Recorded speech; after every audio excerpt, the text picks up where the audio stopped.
Hey everyone, welcome back to Second Look Society. I wanted to make this video because the last one I posted kind of made it feel or made it sound like I don't read. Obviously, you can see I have lots of books. I do read most of them, but I think that this obsession with books and with the idea of knowledge started really early on. And I wanted to talk about that, or I wanted to share a little bit about that. I was born in the 80s, so I was in school in the 80s, I was in school in the 90s, and one of my favorite things in the entire world was the Scholastic book fairs. So if you know anything about those Scholastic book fairs and you were a huge fan of them, you know how awesome they were.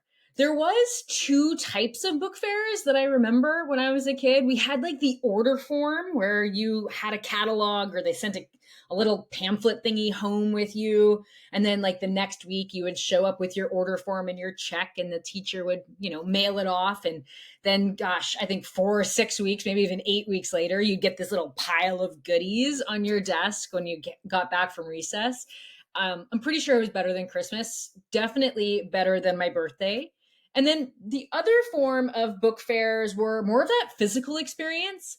I remember we had like an empty classroom down the hall from all the regular classrooms, and they would wheel these carts in, and these carts would open up, and they were magic bookcases. They just unfolded into this glorious, almost store in the middle of your school, and your class would have the opportunity once or twice during that week to go down and go shopping at the Scholastic Book Fair. I was obsessed. I loved it. I think those happened twice a year, and then the order forms happened twice a year too. So it was like 4 times within the span of 9 months or even 10 months. Like I mentioned in the other video, I grew up in Canada, so we actually went to school for 10 months instead of 9. So yeah, you had this book fair or this order form 4 times a year. You could treat yourself to anything. Now, I understand that this was not always the best time for kids. My husband actually grew up with not really enough money available for him to enjoy these extras.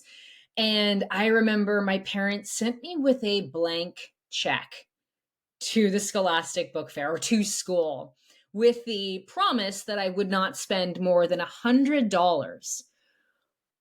I literally don't know what to say. I would not ever send a child, my child or anybody else's child, to school with a blank check. And also $100, that's a lot of money. That's a lot of money. But I do really appreciate that my parents supported this book addiction that I had when I was a kid. I would like to say that I read all of those books, but I don't know. It was something about just the obsession of owning books, owning the potential for that knowledge, owning the potential to have these stories to tell about these stories that I read. Or maybe it was just I felt cool that I had lots of these books or that I had a lot of books in and of itself. So let me know. Did you actually love your Scholastic Book Fair? Did you enjoy going to it? Did you get a blank check sent with you to school? I would love to hear about all of your experiences with book fairs, all of your experiences with perhaps that order form version of it. And just, yeah, tell me everything that you love or even that you hated about book fairs. See you guys later. Bye.